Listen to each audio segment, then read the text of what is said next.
All right, time for the last 3v3 League playoff cast. It's a best of five. This is how they have decided the maps.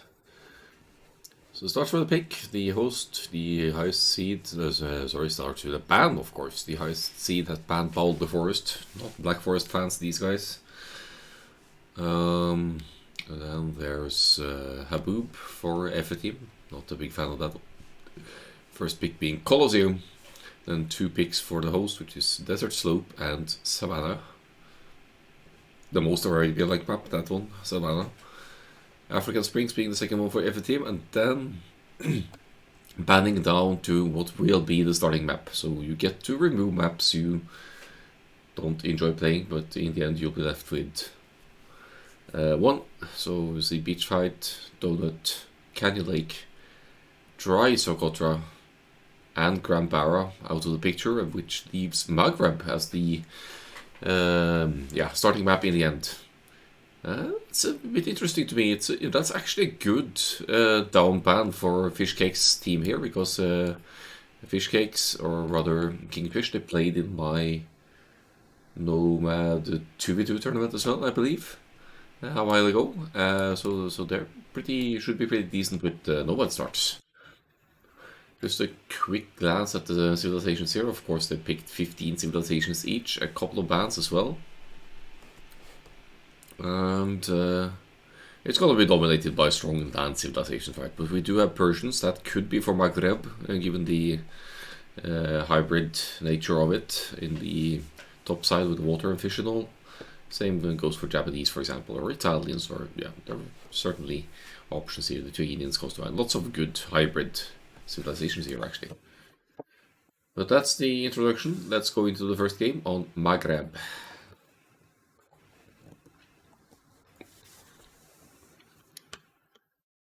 We'll have a bit of a chill start here. Oh, there is sound. That's good. So we're worried for a moment there might not be. Anyway, Fishcakes settling right on this starting spot here. Delta Fish just hanging around for the time being. Not sure what that's about. Maybe didn't find a villager just yet. But in any real case, this is Mongols for Fishcakes. Right on a hunt here on a small wood line. We'll need to expand to the north to get wood access later on. But good sim for a map with decent amounts of hunt like this. Looks like they start with 6 villagers total. So it should be fairly fast to get the town center up and running.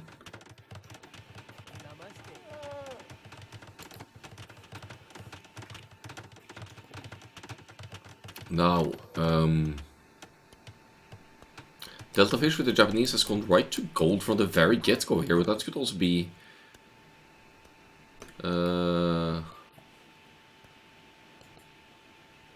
actually, why is Delta Fish going for gold right away? That doesn't make sense in the Dark Age, does it? Ah, buenos dias, 7 AM. That's commitment, my friend. Welcome, Al. There's gonna be the VOD on YouTube as well if you can't catch it all. Yes, right to gold for Delta Fish. I don't understand this.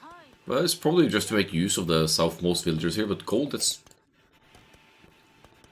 not very useful in Dark Age, is it? Unless you're going to go for a real powered rush from somewhere. Anyway, Japanese for Delta Fish will want to go fishing up north as well, of course, because Japanese fishing ships have a faster working rate. And what's these guys being such bad teammates? Lumber camp and house right next to your teammates, TC. They're either really good friends or just don't like each other, blocking each other like that. TC on the berries, so that's a good early food source, even if it's a bit on the slow side. You'll want to note that the players actually start with a scout on this map, even if it's a nomad start. You start with a backtrain camel scout. So you get to, what should I say, investigate the map a little bit. But finally, fish crates with the Hindustanis here settle the town center far away from a woodline. But has a lumber camp over here, so has wood access. town center on this shorefish, which should ensure a pretty darn early feudal age for the Hindustanis. Maybe a scouts opening, maybe a super fast castle. And the long-term issue, of course, is expanding and getting access to gold, which is all the way down in the south. And yeah, wood and other stash further up here. So I'm not loving the starting position of fish crates here, but as mentioned earlier, there's a lumber camp over here. It's actually all protected by the same TC, so maybe that's part of the idea here, to use your standalone villagers far away to collect the wood at a rather safe site. So over to EF team, we have Alan IF with the Portuguese. This is the previous patch before each and every civilization got instant cartography in the Dark Age, or shared vision. So they got that advantage here for coordination. They see everything the teammates do. So Portuguese settling here. It looks like Alan will want to contest the waters against the Japanese over here. In the, let's call it sort of a pocket position here, we have a Grigo with the Hans. Getting that nice and early food boost from the fish. Doesn't really collect any... Yeah, collects a little bit of wood actually, so was able to afford a TC and a lumber camp. And it's going to go up at 20 pop here, probably opening the scouts since the barracks is now in the making. Wood situation makes that a bit awkward though, because that's a long walk for these guys to get to the lumber camp. So they might be better off just taking these stragglers around the town center first, just to ensure you have enough wood to place your stable as you reach the next stage. But maybe you'll be fine here as well. Hounds. Never needing to build houses. It makes it easier to sustain the fish boom if you go for the water at some point. And you'll never need to worry about being housed, of course, as you move through the ages. Only thing that will happen is you'll get pop capped at 200 like any other civilization except Goths.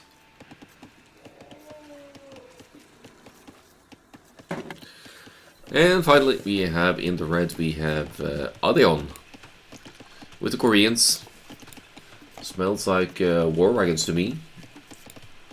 And obviously, good archers line as well. Instant defense upgrades and all, but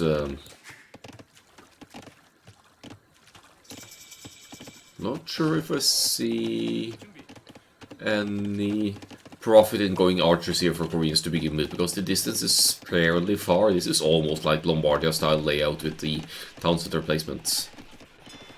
Here comes the second dock for Alan. Did not scout the waters yet, so he doesn't know the extent of the Japanese investments here. This Delta Fish has been collecting gold the whole Dark Age, so Delta Fish is not going to struggle with gold to produce units. Fishcakes lost one villager in the course of things here, but that doesn't stop Fishcakes from going the double stables here as the Mongols. Ultra aggressive opening here, and but yeah, one villager down due to Gaia grasping that one. Some angry boar, perhaps.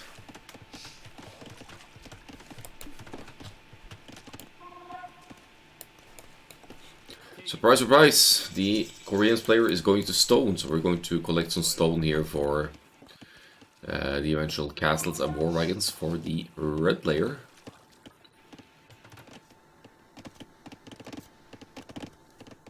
Not sure what that is about, but that's probably going to be the second dock then. No, third dock maybe.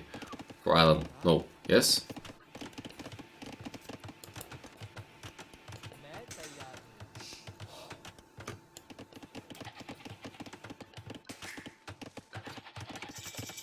Well, Delta Fish seems to... Thankfully, Delta Fish hasn't gone too greedy on water here. It's 5 fishing ships. They're Japanese fishing ships. They're going to last you a little bit longer as well. But there are already 2 fire galleys out for Alan with the Portuguese. With a third villager to repair and to drop a third dock to truly assume the waters for the Portuguese here and not give the Japanese a chance to extend the fish pool, which in return makes for some issues because, yeah, there's a small patches of berries here, but not really anything sustainable for delta fish. Yes, there's gold access down in the south, but long-term food is going to be an issue. Delta fish will probably be running idle here for at some point because of the lack of fish income. Unless he's able to compensate somehow. The 2 docks are here, but there's about to be there is a third one for Akkal-AOE already. Alan could easily extend on the fish boom, and he already has the extra 10% hit points on the fire galleys for the Portuguese as well, which makes fighting really hard. Good call of Delta Fish to pull away, but I don't think that stops Alan from taking out the docks and winning the water fairly easily here. Lots of scouts out of the mouth. Double scouts for Kingfish here. So 13 scouts total already. Is that 1 or 2 stable scouts for the Hindustanis? 1 stable, but a blacksmith going up as well. They have the Hindustani team bonus as well, which gives scouts bonus attack against buildings. As you can see, that applies to the Mongols here as well. So you break through any quick walls deceivingly quickly here.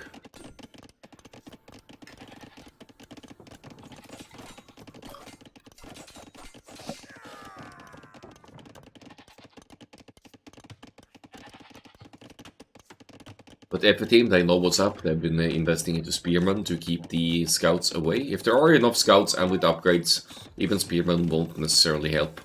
Let's get back to the naval fighting and see what's going on here. Garrisoning inside the docks here for Delta Fish. 6 fire galleys total, or it's 8 now for Akkal-AOE. I don't see Delta Fish easily winning this. Meanwhile, our Korean civilization player is in need to replace woodlands here. Stone gets contested as well. So that early cast and cast stage might get delayed. You'll note that some of the upgrades are in for Mongols scouts here as well.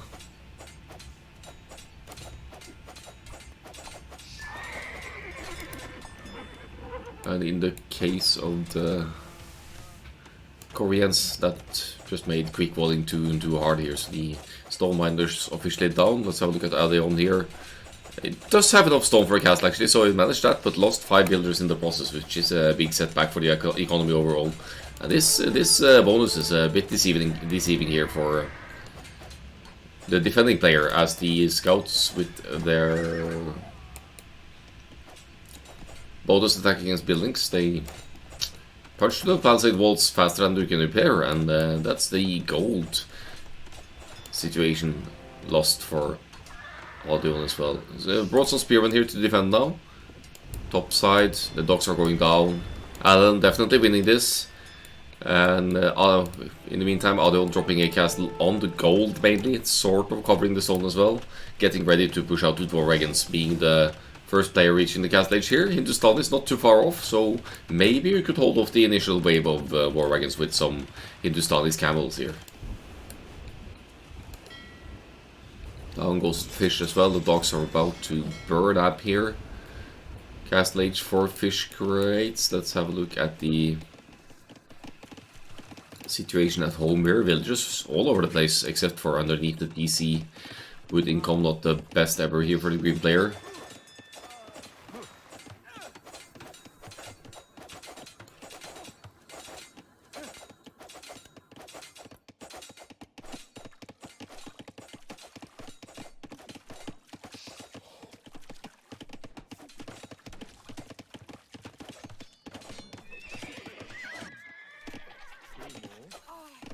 Seems like the team communication is on point here for FA team as well. They keep flaring where the aggression is at, so that you have some idea where the scouts are. They've certainly been taking a beating to the early aggression here, losing villagers left and right. Great aggression from Kingfish, but as we've seen in the league otherwise, things could turn around quickly when we're not at the absolute highest level of team gameplay. Where are we here? Maybe in the 1400, 1500s average, if I'm going to wager a guess. So, absolutely solid players, of course, but small mistakes and some builder losses don't necessarily make up the difference anyway. The ILTC times are comparable here, which means that the economy is as well. FF team are ahead because we have the Portuguese player controlling the water with 10 fish here, which makes up the difference in the eco situation here. Should also allow the rest of the FF team to dock later on if they feel like it, but more importantly, you control the islands in the edge of the map here with some extra stone, 1 castle's worth of stone in each of these islands at least, and some relics. Just for the fun of it, let's see how many relics. Yeah, 8 relics, I believe.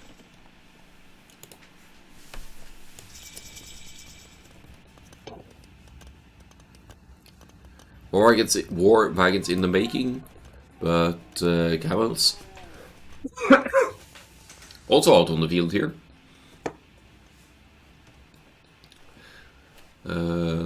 Good eco situation for the Portuguese, mainly fish booming here, but what's to stop Alan from adding more town centers here? Maybe we'll see an extending of this boom. Here we go, on the gold, beautiful, that's going to secure gold for further archers production, already at 3 ranges here.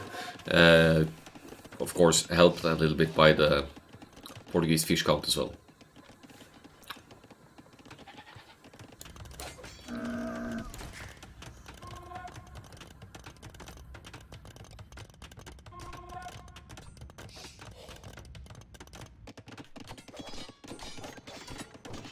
So while Kingfish have had some nice early aggression going on there, they seem to be going a little bit more into boom mode now to extend their economies. Even join in some steppe lancers in the army here for raiding purposes first and foremost, I believe, because it will, with the 1 range that steppe lancers have, you'll be able to get a hit in on the spearmen or pikemen before engaging, and that range also stops any quick walling from being efficient, but you don't want to over invest into them, I don't think. Even if they're relatively fast and stack well.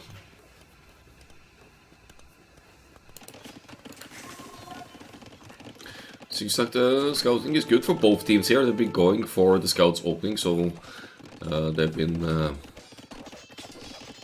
able to scout most of the map, get an idea of the opponent's location. The Cav Archer is now out for Delta Fish for the Japanese. Great mobility play here. I wonder if there's still lots of gold in the bank. 11 gold now for Delta Fish.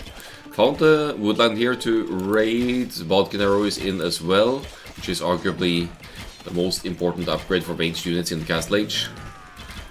And yeah, Idle's full woodland of the Portuguese there may be crippling the production a little bit, but Alan doesn't seem to be struggling for wood just yet.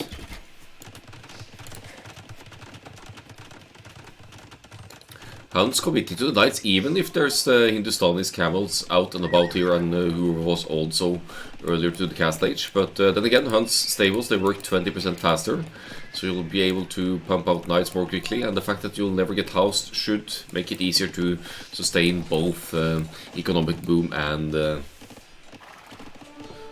villagers fighting, I mean, being behind all this. Some war wagons out now, only 5 of them total, so the early losses of villagers for Adion that's beginning to show here. Does he get any kills? Certainly annoying and obstructing some gold income here of the Japanese, the Cav Archer player, but not necessarily enough either. Good raids on the right hand side here from the Teal and Green player, found some stray resources here that are easily raided for with the Cav Archers. Oh, come on! Get them! They have no escape, they can't go anywhere. Ballistic's not in yet, but Bloodlines is in, as probably kick that on the way to the cast stage for the Cav Archer play here.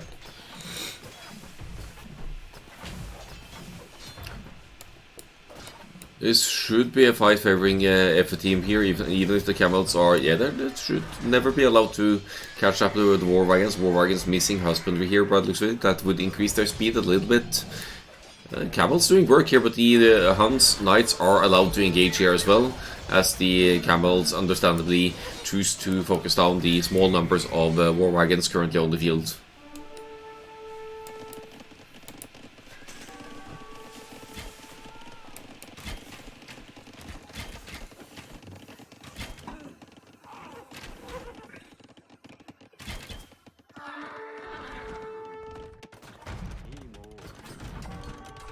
Yeah, good aggression from FF team, I'll have to say.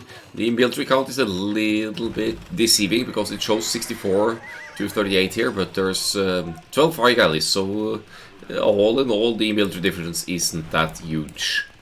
See Kingfish going into spear defense here. They have the camels as well to catch up with the mobility of the knight, cavalier, that sort of thing.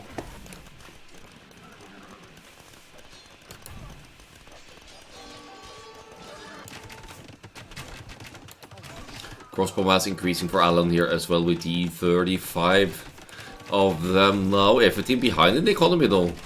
So they're falling behind in the boom game to Kingfish here. Let's see, cavalry archers almost matching the numbers of crossbows. That should never be a good fight for the crossbows, to be honest.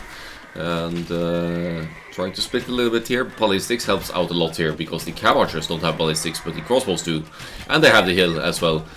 So what I thought was going to be a bad fight for the crossbows is actually a really good one, considering the cavalry archer numbers are diminished here. But I blame a little bit of that on ballistics, possibly lack of thumbring for Delta Fish as well.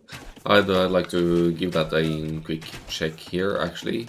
Also an important one for cav archers. Husbandry is in, but thumbring is not. I would kind of. I guess it depends on your playstyle, but you need to get thumbring for the cav archers if you have it. And if you don't have it, you maybe shouldn't be playing cav archers in the first place. But Japanese, fully upgraded cav archers. Has lost an incredible amount of villagers here so far in the game. 37 villagers only for Delta Fish, so it's really been raided heavily at home base here. And at the gold site in the south here as well. So good aggression from FF team to incapacitate one of the players in that regard, but also decent army mass still for Delta Fish given all of the aggression to their home base.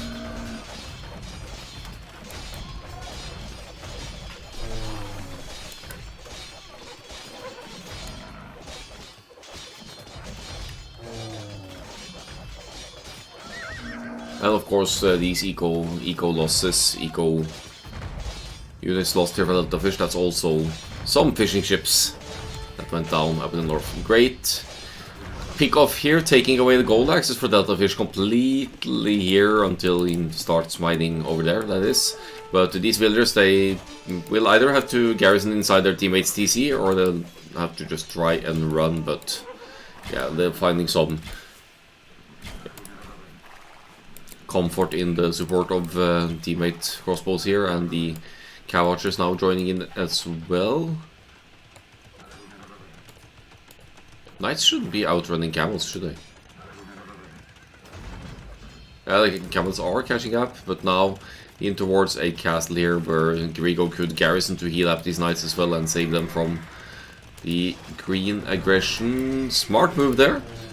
Garrisoning the weakest knights, getting a little bit of healing up, actually all of them, and allowing the war wagons to finish off the camels, as the camels have limited pierce armor compared to knights anyway.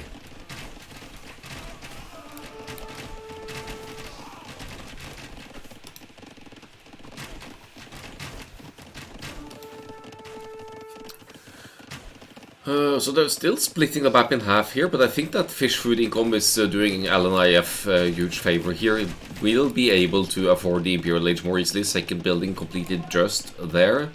Or if it's... where is it actually? So the university is up. Maybe it's a siege workshop or something. Here we go, forward siege workshop. That's the second building needed to go to the Imperial Age here. It's closing in on that. Probably won't be clicking just yet. They'll commit to the Castle Age army mass that they have now. Firegall is really needless pop space right now, so at some point Alan should probably consider deleting most of them just to not get unnecessarily housed and spend pop space on the military that isn't really coming in useful.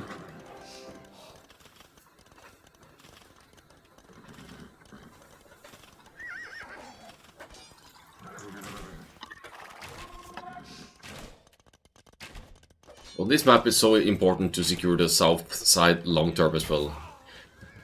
Mobility, obviously, the play here. War wagons, knights, and yeah, the Odolf, the Joker here being the crossbows on land. But Alan-IF is replenishing the production buildings closer to the enemy side, so will not be as obstructed by lack of mobility.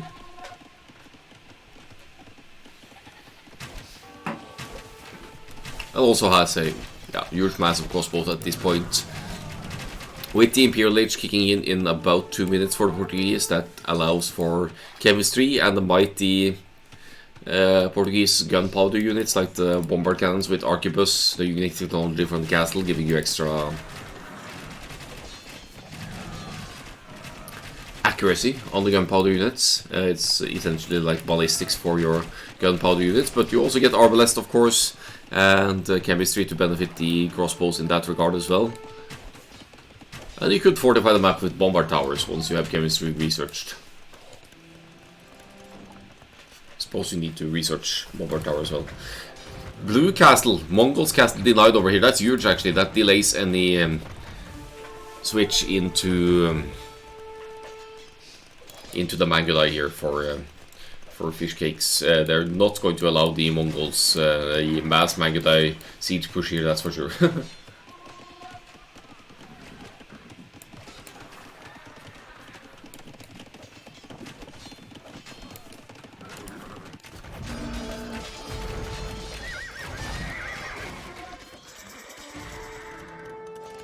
Trying for another. Oh, this is ambitious.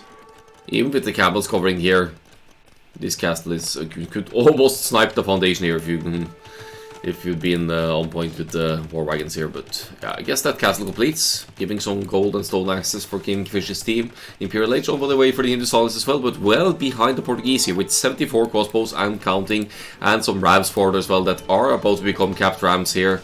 No immediate response available to that for Kingfish. Their best bet is the light cab camels of Fish Crates. And Fish Crates is vulnerable right now going to the Imperial Age. And halfway there, an expensive upgrade or technology to research, and which would to some extent impact your economy as well. Or your production, I mean, because your economy takes a drain.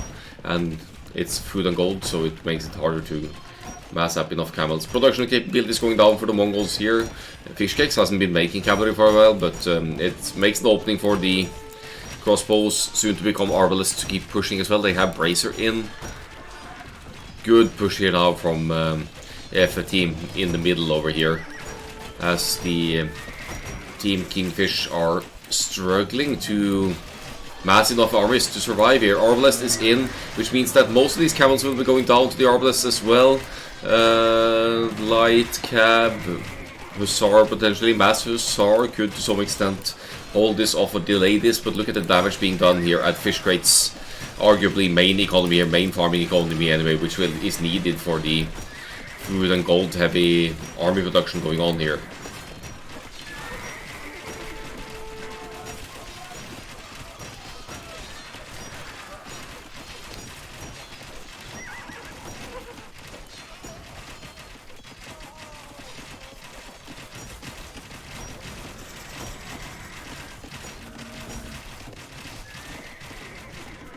Such a great push here. Kingfish almost left with just the south side here, and they're rapidly losing ground. Up to the north, they lost the fish fairly easily here as well, and that's just showing in the transitioning to the ages how important it could be to control that fish early on. Alan-IF arguably over investing with D12 fire galleys, but in the end winning water for his team and being the only one benefiting from it. But long term, you'd have Divalix, you'd have the extra stone access as well. Definitely worth the effort. F team taking the first one.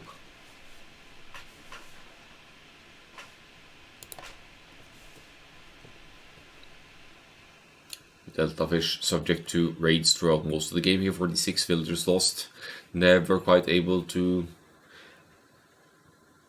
get to the ideal army composition here. Also that early gold investment right on gold to begin with, that's a little bit confusing as from a neutral point of view.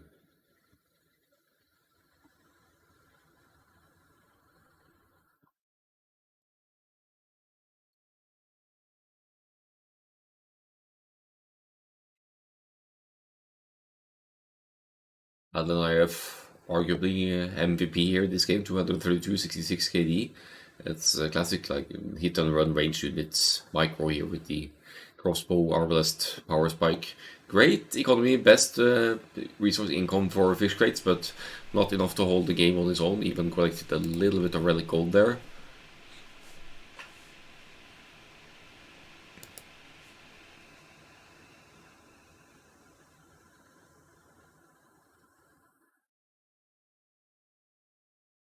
And finally the APM situation is showing a strange peak in the middle level Deltafish, probably some dancing around, dodging targets. Let us go to the draft and show the Hindustanis, Japanese, and Mongols lose the first game there, whereas FA team take the win with Huns, Koreans, and Portuguese. First game for FA team, and which means we'll be going to Savannah or Desert Slope next. I don't think I've casted a lot of Desert Slope yet, so that could be interesting, but let's see how they're most confident. This Maghreb was kind of an open map, so it might not make sense to pick Savannah right away, but both quite open land maps, so we're going to see the classic Scouts, Archers initiative yet again. Let's have a look at game 2 here. It's gonna be Savannah. Now with Berber's pocket, so the Kingfish will ideally want to close this game out in the castle age with the cheaper Berber's cavalry here. Oh, the positioning is a little bit interesting here. Deltafish really far away from his pocket here, and a little bit disconnected. It feels like if a team are a little bit closer here, could make a difference in the team coordination efforts here. Adion with the Vietnamese will reveal the location of the opponents here, so he knows he's up against Chinese, and he can also tell his teammate Alan that he'll be up against the Vikings. So Vietnamese 20% more hit points on the ranged, well, archery range units, whereas their unique unit in from the castle, the Bratton Archer, is also sort of an anti-archer unit, which also moves quickly for a foot archer. In the pocket we have a switched out player here, Astrionam, with the Magyars. Playing in the yellow here. Fully upgraded cav archers for the Magyars. There are a few hills here to benefit from that all around the map, but most cases in team games will see Magyars going scouts into Knights and Cavalier Paladin, which they also have fully upgraded. Only civilization in the game, I believe, to have fully upgraded both Paladin and Heavy Cavalry Archer. Finally, topside we have Akkal-AOE with the Incas here. Could easily go an infantry opening into archers or just straight archers for a team game. Little bit of wood savings from the houses supporting more population. Little bit of extra food from the town center spawning a llama immediately at the start of the game as well. It gives them a little bit of a smoother starting economy than the civilizations that don't have any early eco bonus at all. But yeah, as we know, 3v3 open maps meta tends to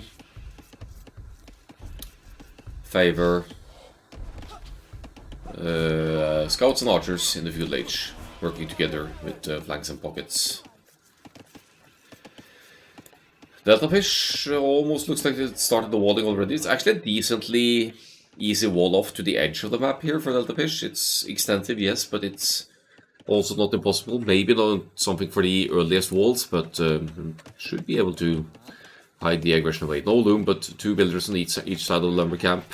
Quick walling to make sure the eagle can't snipe the house building builder here as well. A little bit of walling here already. Backside quite wide open though, so. But long term, I suppose you could justify a team walling of sorts for both teams in between the woodlands here. But we have Vikings for Delta Fish. They lost Plumbering a while back, so their archers are less powerful, especially against cavalry, than it used to be. Oh, are we gonna see a lame here? Oh! Oh! It's just gonna guard it.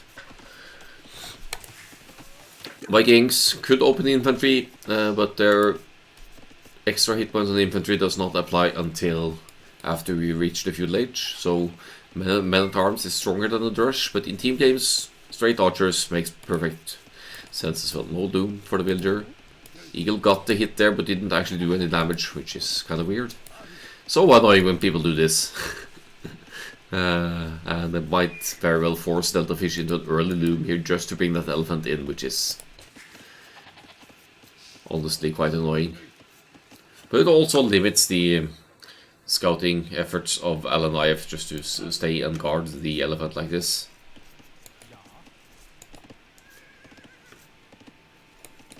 You see Delta Fish bringing the scout over as well to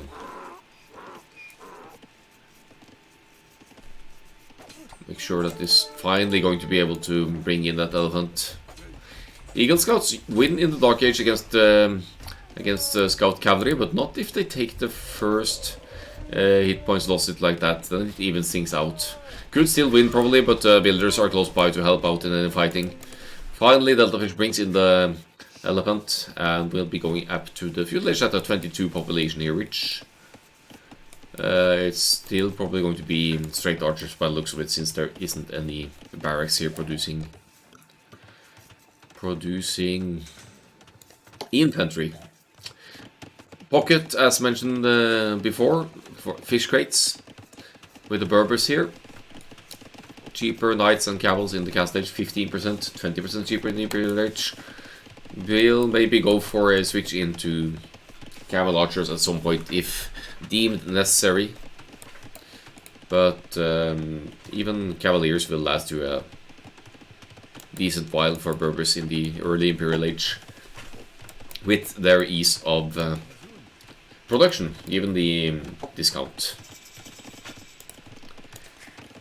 So more compact walling for fish cakes here. Actually has a very easily wallable base here. 2 safe wood lines. Now only needs, for example, to wall here or just wall to the edge of the map here. And the core resources will be safe for the Chinese. It also means that the opposing flank, Adion with the Vietnamese here, will struggle more to get proper damage in. So I guess Fish Cakes won the map hack lottery for this one.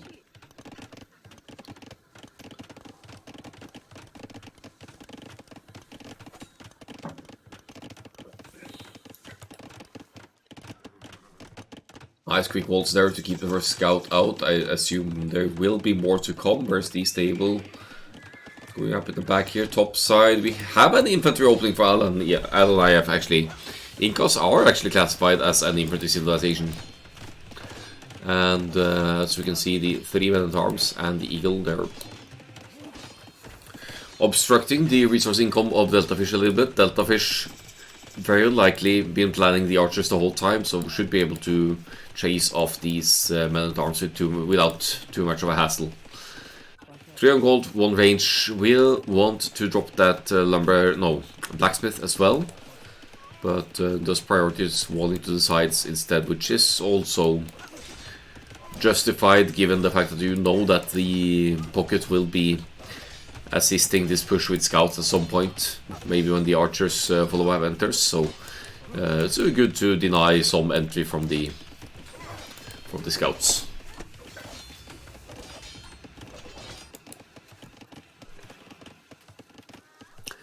what's the situation here? Berbers 4 scouts, Magyars 3 scouts. So that's evening out the difference between the players here, since the Magyars get forging instantly. They get +1 attack, and could be a bit difficult to take the battles early on. But if you are up earlier than the Magyars, you might be able to keep up with that by just having a lead, an actual numbers lead.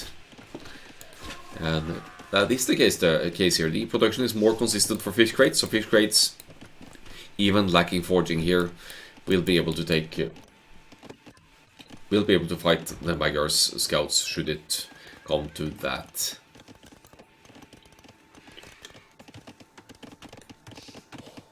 Fish cake still not fully walled here, does not stress the right hand side walling here. Could also buy some time through walling just between these two woodlands here and force any aggression to at least path all the way around. But clock is ticking now. There are armies out on the field here, scouts and archers. Fishcake's playing this defensively, even with a decent chunk of military here inside home base. So I'm not sure if this is the best play at this stage of the game, given the aggressive efforts that every team have gone into here.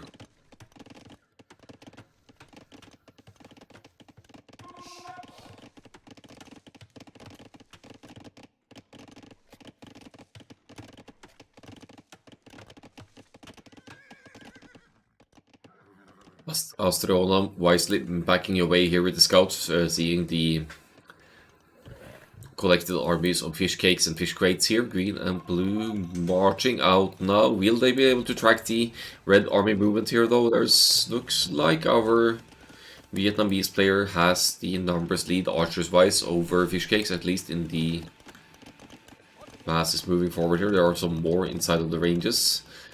Gold looks to be in danger, but the Magyar scouts are here as well. And hit points wise, look at this, it's very close.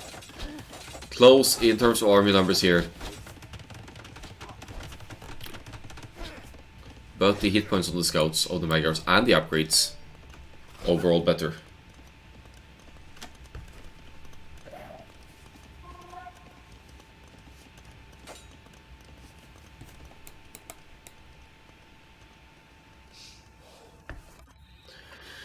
Hesitant to take in the fights here. That's a wise call from both teams here, because you don't want to trade evenly, you want to trade favorably in terms of military. Now, does look like every team have an advantage here because of the Vietnamese slightly more archers and also more hit points overall. While it's developing into a sort of a 1-versus-1 situation. Wait, Alan is actually hitting fish crates at home base now, forcing possibly the scouts to run back home. The resources are in place for a castle edge click here for the Berbers, but now they're truly vulnerable over here. The men-at-arms still alive here as well.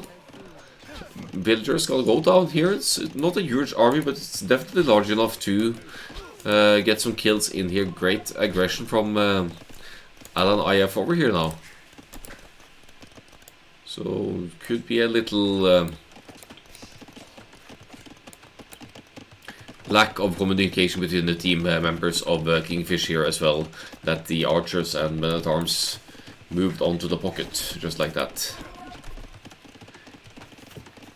That always catches me off guard, at least if nobody tells me the armies are moving away from my base and then might be coming towards you. Then you could be caught off guard with men-at-arms while you're researching the castle age, which is the case for fish crates here. We'll be cleaning it up with the scouts, but that also means that our fish cakes is left in the 2-versus-1 situation at home base here. Yeah, I'd say that's value for Alan IF there, 2 eco kills. It's subject to some aggression at home. His armies are way over here, so and they got lost, so doesn't have the armies at the right spot to defend here. Is relocating the lumber camp to the back, and there's only that much walling to do until the base is completely safe here, so don't think he worries too much about that. Nice scout pick off there. Castle Age is in for fish crates. Now the clock is really ticking here. There are 2 stables now for the Berbers. Queuing knights in one of them. Let's have a look at the resource situation here. Yeah, lots of food and gold in the bank should easily be able to afford the +2. Oh! No bloodlines. No armor. Here they come. That hurts the early cast stage for the Berbers, because there are archers out in the field.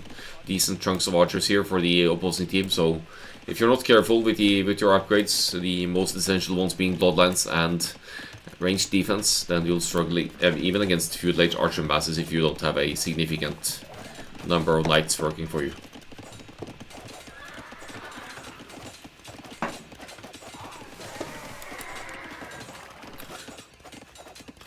More idling of economy here in Fish Crate's base. We have a cast station on the way for Delta Fish as well, who has recovered from the early man-at-arms rush of Akkal-AOE and the archers follow-up. Adeon goes to join in there as well. They do not want that Berbers cavalry spam to mess up their game so far. Hello there, Belgian.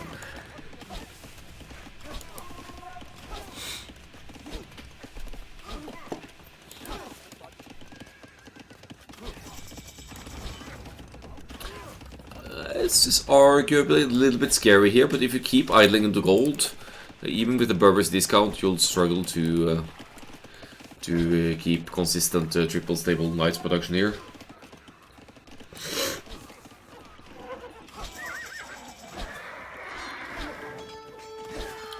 Bit dangerous here now. Let's see how quickly. No, crossbow comes in first.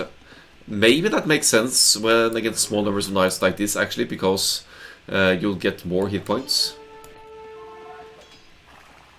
Oh, the Harry Potter gig went fine. It was fun. It was really exhausting in a way to play almost a 3-hour concert show like that, but definitely one of the more fun gigs I've had this year. I think most gigs are fun, but playing live with movie behind it's something else. It's kind of like playing opera, except it's a movie. And yeah, has to be coordinated even better than with singers, but still fun. Back to the game here. Crossbow Bodkin coming in for fish cakes here. Outnumbers Adeon here. And has some cavalry assistance as well, so Adeon decides not to try and engage. I think maybe it would have been worthwhile to sacrifice the crossbows here just to diminish the numbers of archers and crossbows here for fish cakes as well, even if there were cavalry on. I think you could have justified taking that, because you're going to lose this mass anyway, looking at the combination here. But now gathering up with Alan over here, doubles up the crossbow numbers, still +2 for the Berbers Knights here, is going to make FA team sweat a bit here as the Chinese crossbows are joining in as well. But Astriona with the Magyars Knights popping up here as well to catch the fish cakes crossbows from behind. Ooh, that's very nasty move from the opposite direction here. Fully upgraded knights here for the Magyars. I'm honestly not sure who this fight favors the most, but Akkal-AOE is now fighting close to his triple Rangers production here, so that also gives FA team a little bit of an advantage here, I think. Suffers less from losing units here and are able to take out lots of crossbows from Kingfish here. If you see the pockets, it's 1 TC for the Berbers, 3 TCs for the Magyars. Kingfish, they will fall behind massively as this game enters the Imperial Age and the access of Paladin is an option. Even if the Berbers have a discount to their cavalry situation, Magyars are a better long-term pocket civilization here, so Fish Crates definitely needs to stay at 1 TC and spam out the knights, try to win through numbers advantage here.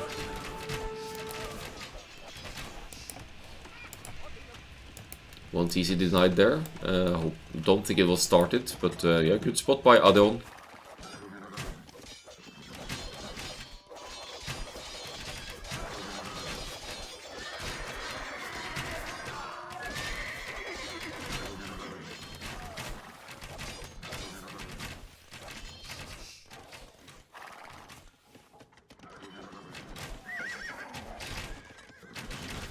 Look at the military situation here. Magyar's player actually keeping up with the Knights production here. Keeping up with the Berbers. That's never a good sign for the Berbers that the opposing pocket that does not have that cavalry discount is able to keep up with your numbers and production. Still better upgrades as well. That could be a reason for the better trades for F team here. Eco way ahead, of course, between the two pockets, as Astronam has been on 3 town centers and somewhat consistently producing here, whereas Fish Crates also has kept that idle TC time low, but is still only on 1 TC with a very compact economy at home base here. Very much subject to raids here. Astronam, actually, if Astronam moves over to raid at Fish Crate's home base, it could demolish the entire economy here and just take Berbers out of the game. So at this point, looking at the crossbow count of Kingfish compared to F team, I think you could justify just going for the raids rather than doubling up to fight on either side flank here. But now, Pocket Cavalry out of position here. Oh, keeping the gate open, almost getting in there for Fish Crates, but they're gonna break that gate with the crossbows anyway and try to obstruct some resource income. Clever TC placement here from Alan IF. Keeps that gold safe though. It's a point of garrisoning. It's close to the production buildings over here as well, military production, so I don't think these crossbows will be doing all that much. Huge massive armies here for F team now, going to make an attempt at the Chinese home base here. Massive, massive numbers lead here. Getting joined by some more Berbers. Knights here now, but I think the cavalry situation is what sways the fight in F team's favor here. Vietnamese extra hit points helps as well, but the fact that you have fully upgraded Knights compared to the lack of +2 here for the Berbers, it makes it easier to take out crossbows.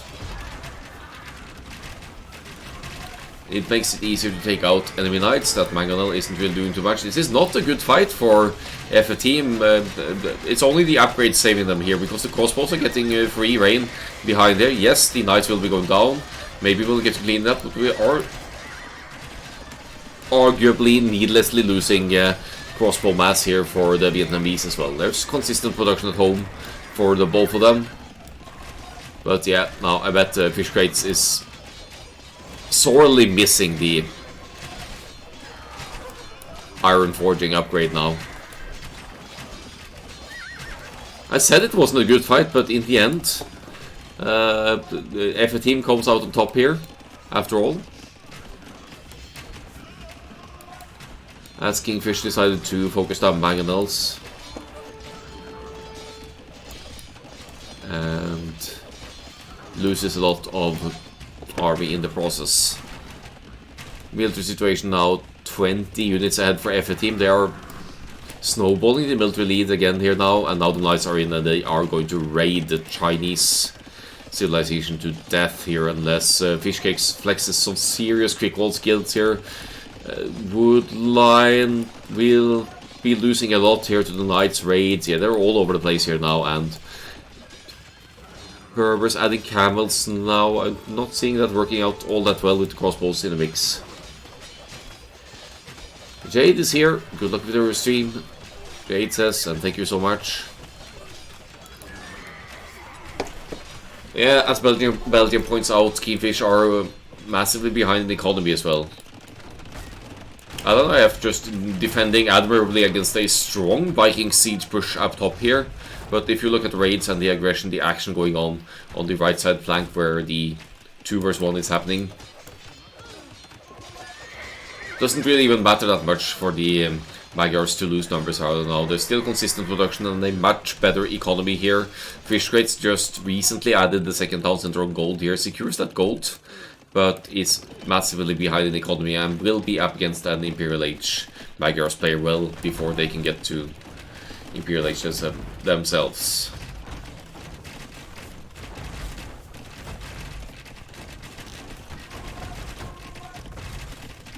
Yeah, blue is definitely taking a beating at home base here. Now the Knights and Camel numbers are well in place to keep up with the Magyars, but there's one thing.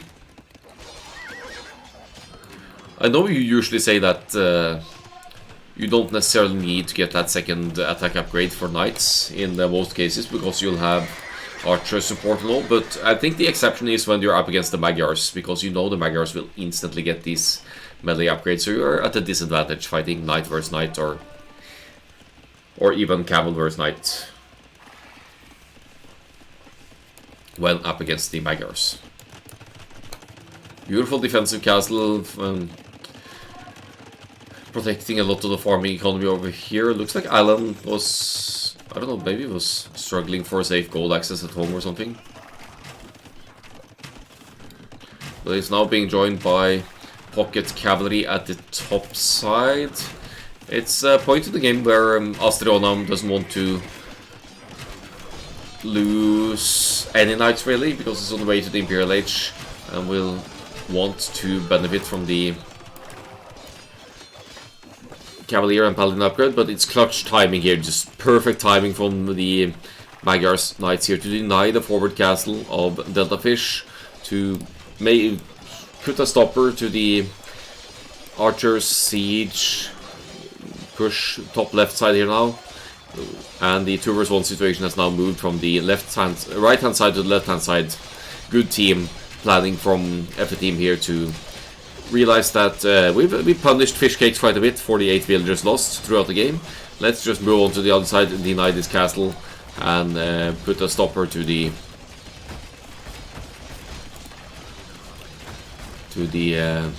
left side pusher. That's quite a few rams for the Vikings. They will be focused down by the knights, but they did get value as they took out the ranges and forced Alan to rebuild the archers further south here.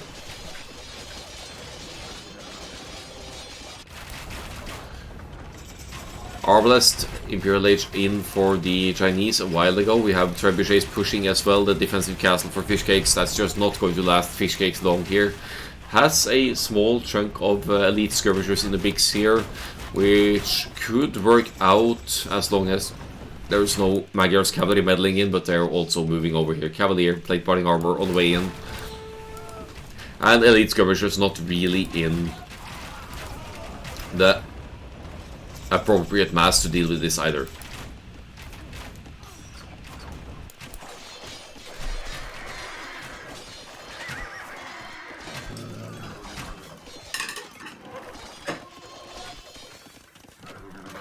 Lucky Larry Silverstein in the chat. Hello.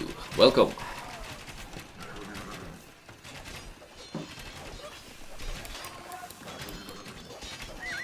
So, Berbers made it to the Imperial Age as well.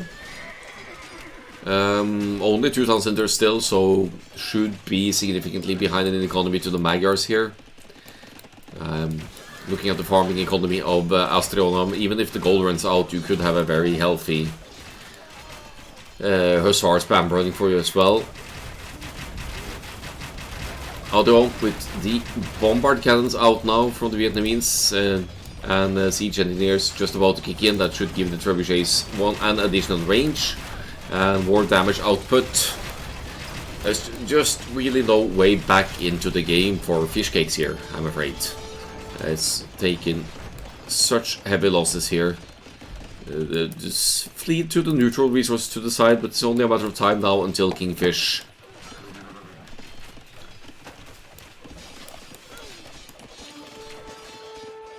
lose so much eco, and they're at the point of no return. Scrambling up a defensive castle closer to home for Delta Fish. Good call there, but it's also subject to raids from what's soon to become Magyar's Paladins. Fully upgraded. Elite Rattan Archer coming in for the actually not that many Rattan Archers out for Odeon as well. And Odeon doesn't really even need much cavalry assistance at this point. It could probably push on its own and allow the teammates to push the left hand side. Well fought by Kingfish. Not enough to keep FA team away, unfortunately. And gives us a 2-0 in this best of 5.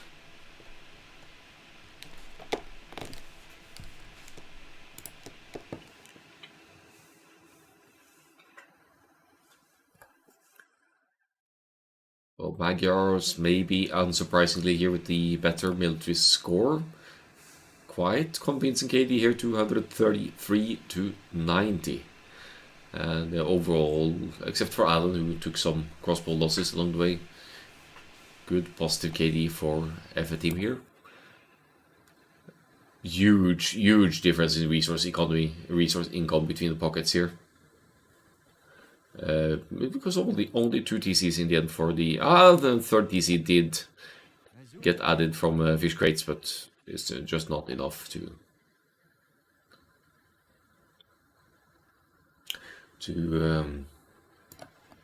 keep up with the Magyars, I should say.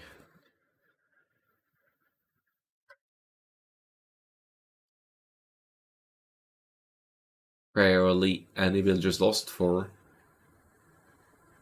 F team. Alan took some losses, I suppose, but Aldion just keeping that aggression going, not letting go of not letting his foot off the gas pedal with the aggression against the Chinese. Never taking losses at home due to that same aggression. Let's go back to the draft and show that Savannah was lost by Fishcake's team here. And what do we have now? We have Vikings, Berbers, and Chinese for that one. Britain's obviously banned. At faster working ranges for the team bonus is such a pain to handle in the team games. Magyars, Vietnamese, and Incas for that one. We will be going to Desert Slope for the third game. Possible decider here. So let's see what Team Kingfish have in store for us for this one.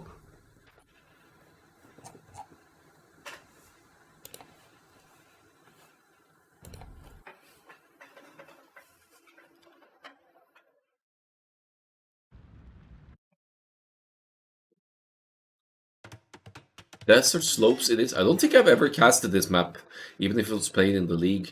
There's lots of food in the middle to be contested. Berries, hunt. You probably would regret using Mongols on the first map here for Kingfish, looking at the resources at hand in the middle here. So much hunt, so much everything. Obviously unavoidable with these areas here, but it looks like you should be able to dock here.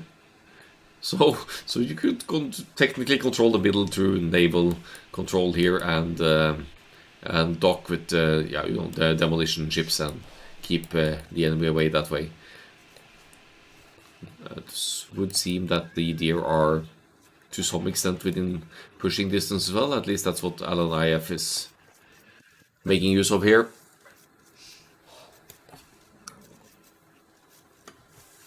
To push in the zebras from a long distance here. Alan-IF with the Tatars for this one. You can see why if you look at the elevation in the middle here. You also need to chop through this woodline to get to the resource in the back here. Extra stones and golds, a bit like Chaos Pit, but there's also gold and food in the middle, so this map isn't going to run out of resources anytime soon, whether it be food or gold or stone. Is there any stone in the middle? No, there probably isn't.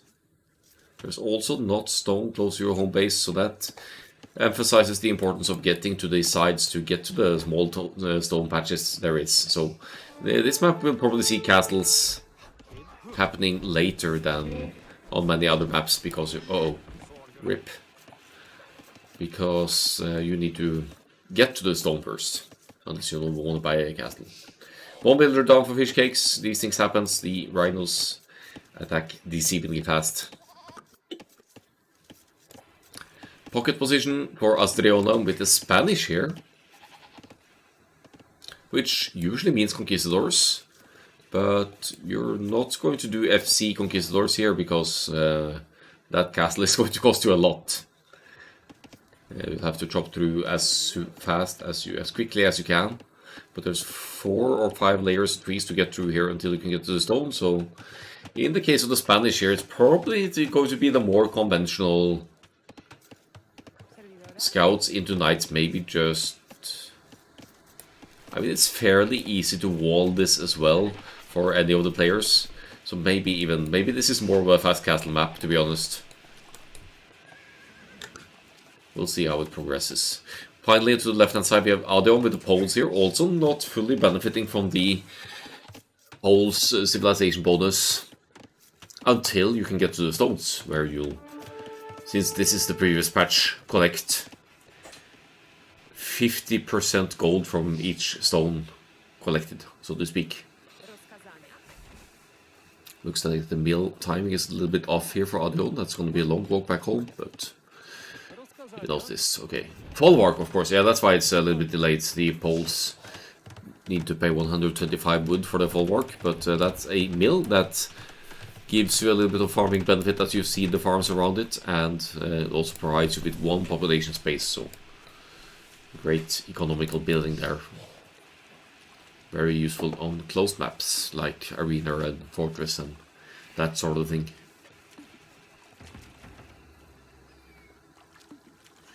Fish cakes with the 18 pop barracks timing here could be the men at arms, but it's not a gold yet.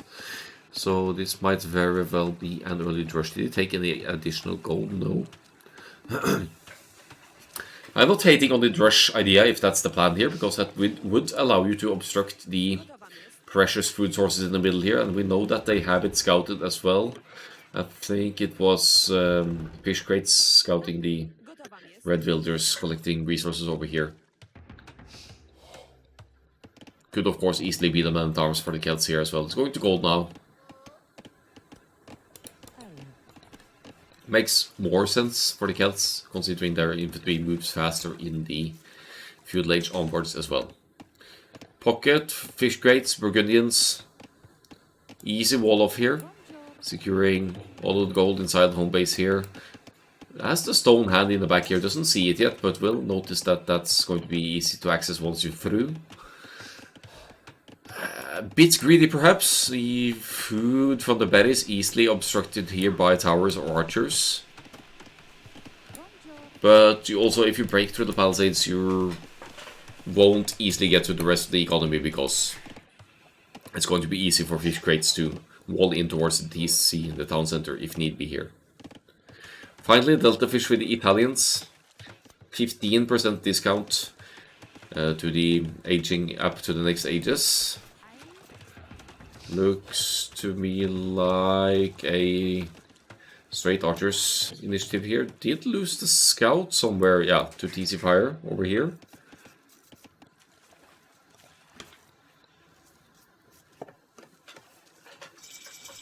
So that makes it a lot more awkward for your initial rush to happen, but he knows the TCs here, knows there's, hopefully through team communication, that there's some resource collection happening around the folwark here as well, so that would be an easy target for your first few archers here.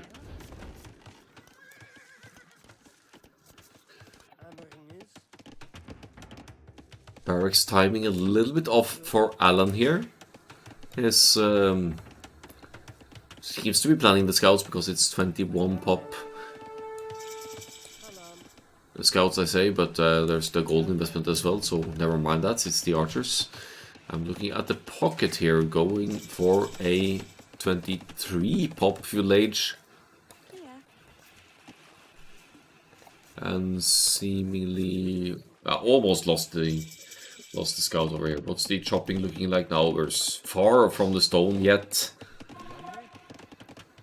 Spanish player now kind of mirroring the Burgundians approach, but fish crates set up nicely for a... Wait, it's not going to be a fast castle, is it? Because it's not been collecting gold. Now I'm confused. Eco upgrades, of course, coming in. Bauso, double axe is in as well. But this is not a fast castle approach. It's not a scouts approach. Or is it? Oh, there's the scouts. Alright, so we're going to assume some middle control through Burgundians scouts here. And there's the scouts from Astronam as well. So, okay, in the end, they're both going for the scouts here. Which makes sense on the map with so much free food as this is. You shouldn't need to seed farms at all for a long while. As long as you keep middle control here. And yet, the Spanish player chooses to seed some farms at home base, maybe just for the safety of some food economy to fall back upon and to optimize the food income for a faster cancellation than the Burgundians, perhaps.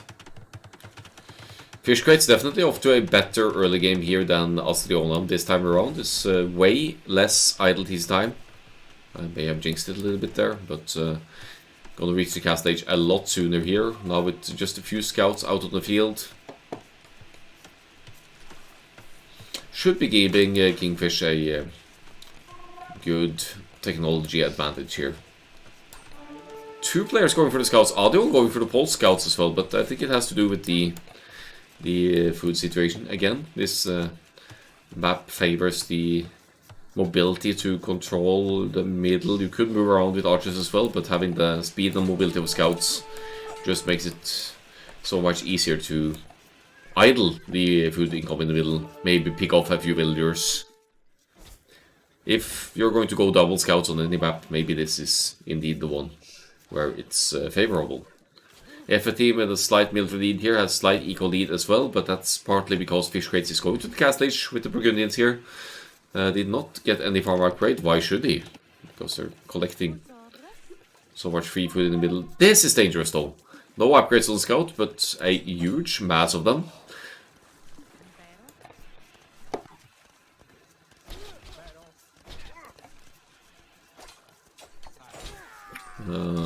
Yeah. Could see the importance of upgrades right here. If only just +1 defense was in on scout here, you could almost even engage against this mass of archers here. Speaking of archers, Alan is going for the archers. Was the straight double range approach.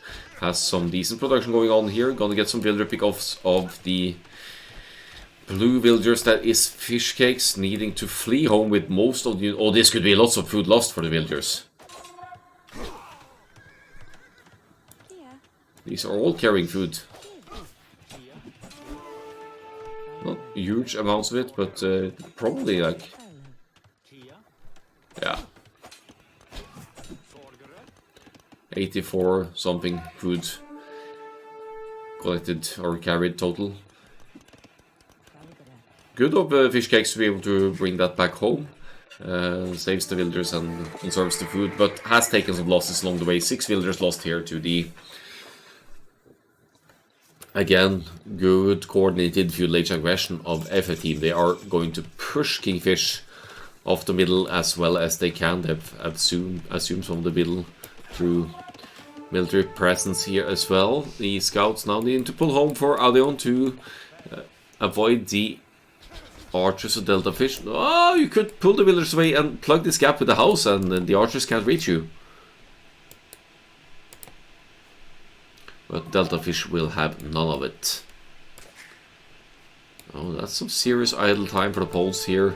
Re-evolving with some houses here to keep the units out, but... Oh, this is nice as well. So getting us around with the scouts here, possibly. The scouts don't have +1. If they only had the armor upgrade, this would be so much better of a fight. Loop some scouts around, will still clean up these archers, but... comes out on top quite nicely, okay, but it would have been even better with the +1 defense. Could have gotten away with even fewer losses. That's a surprisingly good engagement though, without any upgrades on the scouts. Ooh. I can see the relevance of the Kel's pick here now. Beautiful tower from Fish Cakes here. It's denying the stone right outside of Alan IF's woodline here. Not sure if the tower completes, but it's a reaction forcing the tower delays any further town centers. Villagers, 1 villager goes down.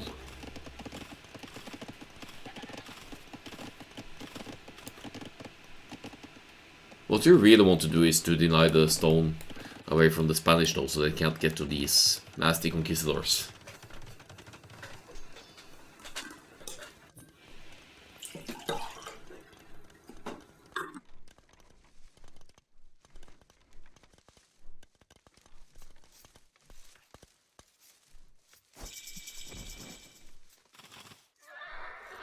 Yeah, stage kicking in at close to the 22 minutes for the Spanish pocket here. I assume that's going to be a cavalry follow-up from the Spanish as well then. Burgundians, no bloodlines. Meaning that they need to get that cavalry upgrade to keep up with bloodlines knights from the Spanish. +2 defense coming in. Should be 2 stables to produce knights from here. And Astrona assuming some more in the middle with town center on the berries and fish as well. Once again, delaying the need for further farms, but it's kind of doing both here, so it's going to have a very healthy food economy here, Astriona. As Fish Cakes loses the forward tower, nice quick walling from Alan IF there as well to disallow any Burgundians cavalry to raid from the backside here. Skirmisher investment not often seen in team games because cavalry will so easily hunt it down. 2 Spanish knights and these skirmishers are history, but it certainly keeps Alan's second wave of archers at home base.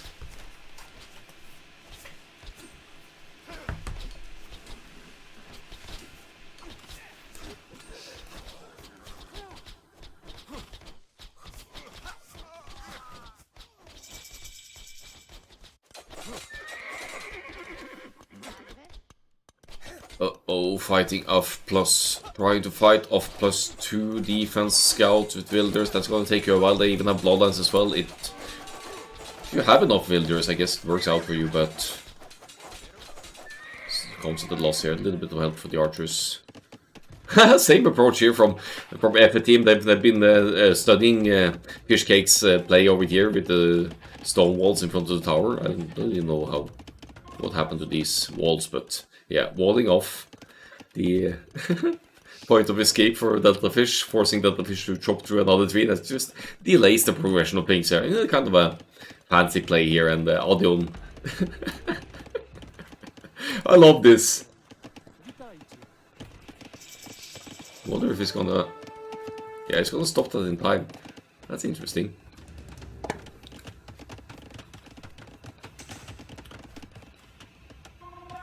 Fish Cakes also not letting go of that side forward push here, but did the villager... Where's the villager? Maybe we lost him. Her. That.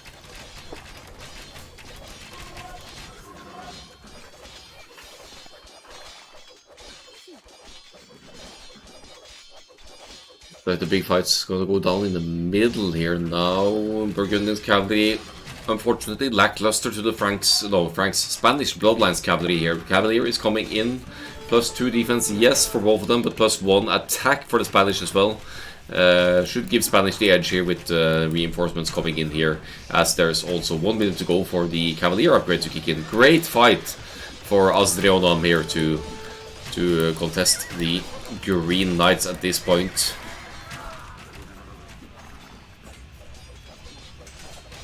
Yep. Military count, deceiving similar, but that's going to change quickly with the if a team keeps taking engagements like this.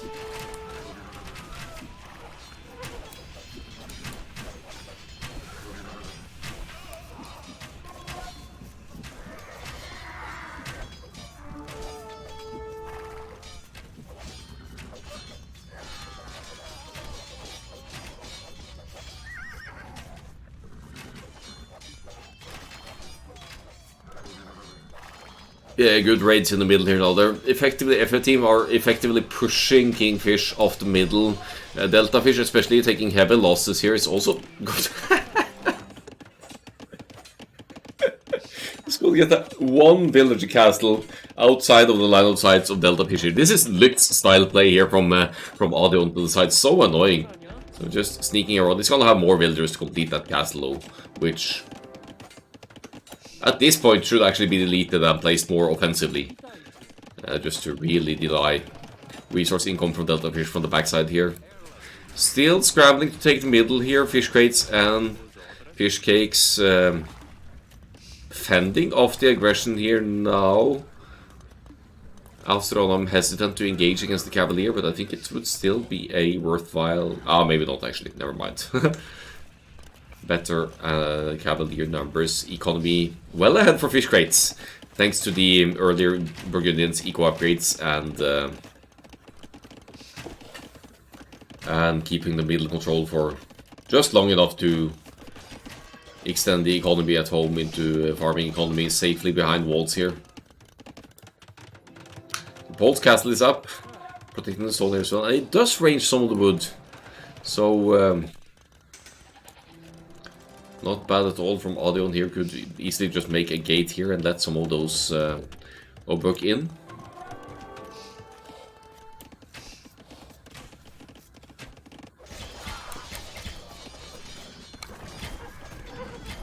Meanwhile, Alan IF has left the crossbow investment behind and gone into cavalry archers instead. Another fast and mobile unit here with bloodlines, lacking husbandry for the time being. Scorpions not really a threat here, skirmishers also not so, considering that we have the Spanish knights out and about currently. Cavalier production outmassing the Spanish, sort of. With the better economy that Fish Crates has behind it, but overall military situation still ahead for FA Team. Overall eco situation still ahead, as Delta Fish is dealing with a constant annoyance at home here. Looks like the Siege Workshop actually got deleted here for Odon in favor of other. Okay, so just moving it to a further away location, trying to hide it away, possibly. It's good army coordination for both teams here, but the cavalry archers should be trading well against crossbows in even numbers like this, especially since they have bloodlines in as well. You will have to stay clear of the Burgundians cavalry, but should be easier now with husbandry in for the cavalry archers as well. They'll simply outrun the cavalier. Fish Crates has been taking losses though. Now only 10 cavaliers on the field as opposed to the Franks 19 knights. No sign of any Imperial Age transition for either player, so we will favor Fish Crates for the time being, but it's constantly fighting in sort of a 2 vs 1 in the middle here, as there aren't enough archers from the Italians to keep up, and Fishcakes has made a switch into pikemen. I'm not too sure about that, given the amount of cavalry archers also increasing. Seems to be a strong combination here, as the Celts aren't an arbalest civilization either, so they'll have to rely on their late game halb siege idea, which is a slow and sort of immobile, or doesn't come close to the mobility of Cav Archers Knights, which is the current dominant composition of FA Team here. They're through on the Celts base here now. Find a point of entry as Fishcakes scrambles away with the Wilders, tries some panic stone walls over here, but will keep the gate open for the Knights to keep going, and it's open here as well. These stone foundations not quite open, and they're just going to demolish the blue player that is Fishcakes now, aren't they? So lots of builders going down, 23 and counting, scrambling up a barracks there. The last minute pikes aren't going to do anything here against this mass of knights and cow archers. Huge losses taken here. Even a massive Burgundians boom and an earlier Imperial Age here. It might not be enough for Kingfish here, looking at the army and economy numbers escalating for FA Team here. Cav Archers hitting and running against the Cavalier as well. They are faster, so they will be able to dodge the fights if they don't want to take him over here. Meanwhile, on the left-hand side, we have a sort of a Obuk ram push going on here for Odeon, perhaps. Finally going to obstruct the home base economy of Fish Crates over here, who is busy chasing Cav Archers in several areas over here.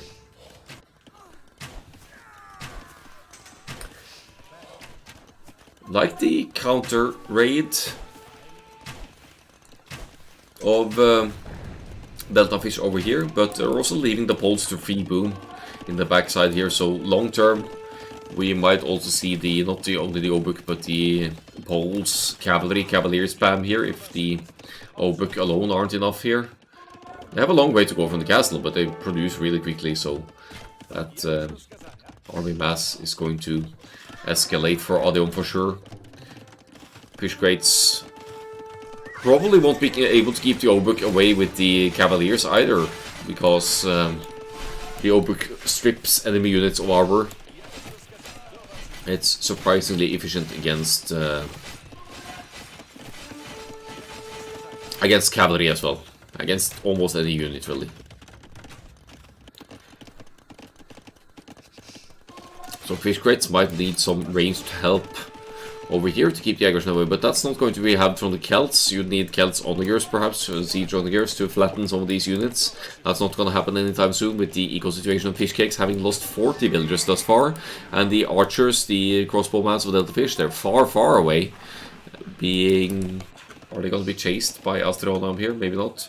So we're going to try for some raids in the back here, sneaking around, looking for Pole's economy to hit. Will force a reaction, but I fear it's too late. F team, there are 80 builders ahead. They're also on the way to the Imperial Age, so this is going to go to the Imperial Age eventually. But with Imperial Age already in for the Poles here, and siege ramps now being researched. Obuk siege ramp. How did the Burgundians stop this? Let's see the barracks going up as well, so you could mix in some pikes here, or some champions, or whatever the plan might be. Oh, I need to garrison the rams though. Alright, let's see the Obuk trade against the non-Bloodlines Cavalier of the Burgundians here. Siege rams, they will be going down. It's just not the most efficient push, actually. Astronam, meanwhile, has been chasing the stray crossbows of Delta Fish, who will be losing almost all of the crossbow mass before hitting Imperial Age here in about 1 minute. So that's units you just can't afford to lose at this point. Rest of the group moving on from the middle, maybe to aid fish crates at home here, but the overall map situation is looking very comfortable for Kingfish now. Trebuchets pushing from the castle down here as well would allow Odeon to take out what's left of the home base of Delta Fish. The middle situation is still split between the teams here, but it's mainly food in the middle. It's not that much gold to benefit from, so you need to control the backside to the edges of the map as well for the long term of the game. Paladin now on the way for the almost 40 cavaliers on the field for fish crates. Will it be enough to keep everything away here? What's the purpose of the barracks over here? Does Odeon have the resources for halberdier? Or Poles don't get that, but pikeman? It could be a pike siege. Pikeman siege ram. That's the idea here.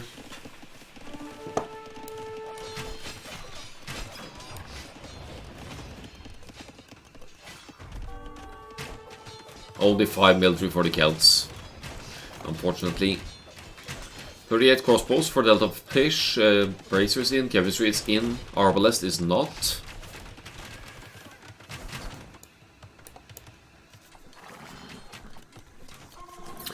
I just feel like F team are still just slowly creeping up the map, gaining more map positioning and advantage here. Winged Hussar comes in for the Poles. Let's have a quick look to see if the Schlachta is in for the Poles as well. I don't see the crown here, so might not have that gold discount for the Cavalier just yet, unless I missed it.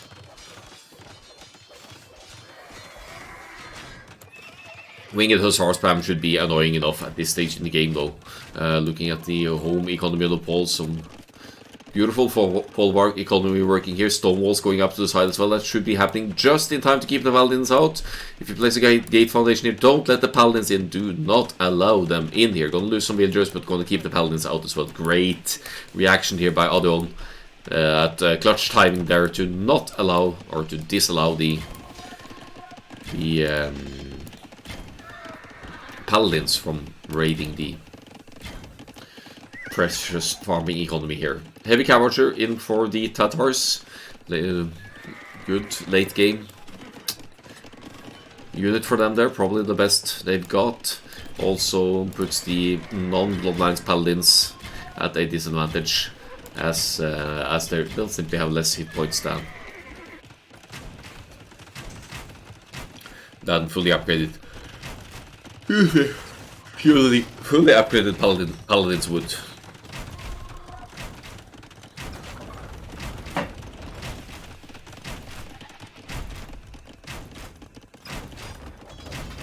Lehitic Legacy for the Poles, giving the Winged Hussars splash damage now, and they also have the Civilization bonus with extra attack against archers. +1 attack against archers. It's not huge, but it's also enough to, if you get a large enough mass, to actually combat Arbalest, especially with that Imperial Age unique technology with the area damage as well. Huge fight in the middle now. Lots of heavy cav archers here for the Tatars, 41 of them. No paladin for the Spanish yet, but it's on the way. And the cavalry numbers are decent compared to the green paladins here as well. 3 trebuchets pushing away, so you need to choose here as Kingfish whether you want to try and focus on the trebs and limit the damage of the siege, or try to focus on military numbers instead. And they seem to be focused mainly on the cavalry units here, which is also a reasonable call with the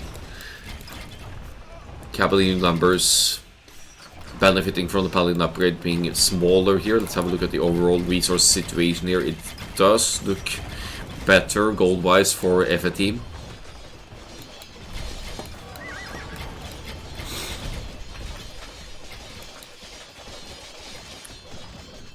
$50 more military for FA team now, but the eco lead is off the charts at this point. Winged Hussars spam from Hen Stables to the left hand side here now. Stone walls protecting the home base economy at, yeah, almost all areas. I suppose there are some weak spots here to get some raids in, but there's just too much happening for raids to be allowed here for Kingfish. Side base gets pushed away here as fish crates will clean up some space for the gold income as well.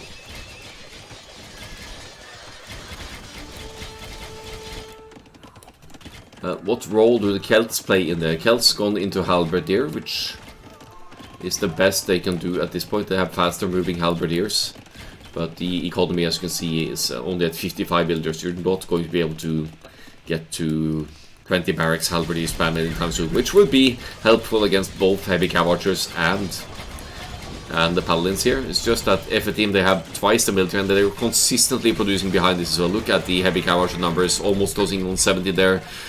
Winged Hussar for the Poles, going into Onager and Siege Engineers here as well. Winged Hussars alone almost dealing efficiently. Yeah, look at the Arbalests just melting here to even small numbers of the Poles Winged Hussars. These guys are deadly even without the last plate part and last armor upgrade here.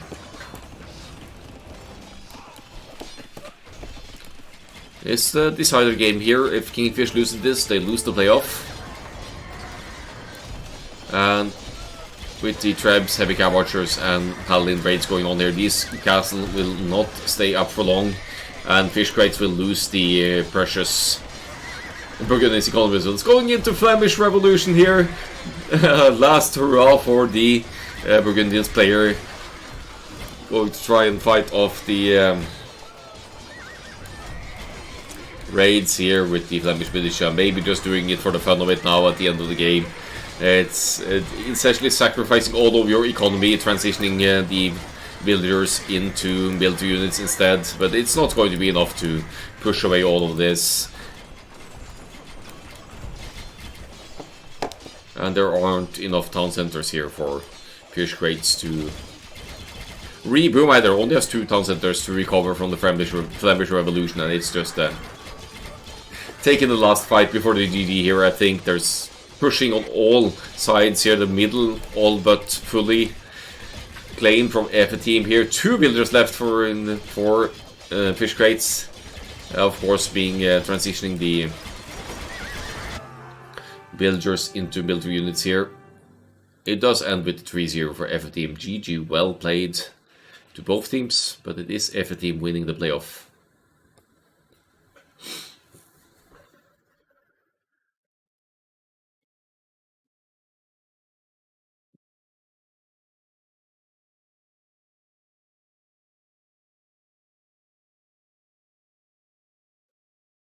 Alright. Look at the military spike there, 100 villagers turning into probably fish crate saying, hey, hold on, I'm just going to research Flemish. Just for the fun of it. Flemish into GG. It's usually that way, one way or the other. Clicking the panic button. Massive eco difference here. Audion being looks style annoying at the backside of the bases there as well. Very fast uptime for Alan here, but the archers did get some value early on. Later on into the cavalry archers and heavy cavalry archers to close out the game. That might have been the most created unit for the team as well. Not sure how accurate that is. We did see a lot of Spanish paladins as well.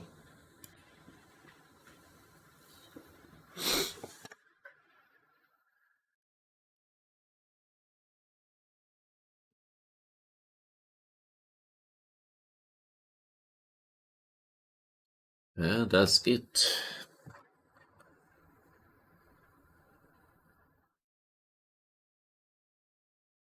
Congratulations to EFE team for winning the 4th division playoff.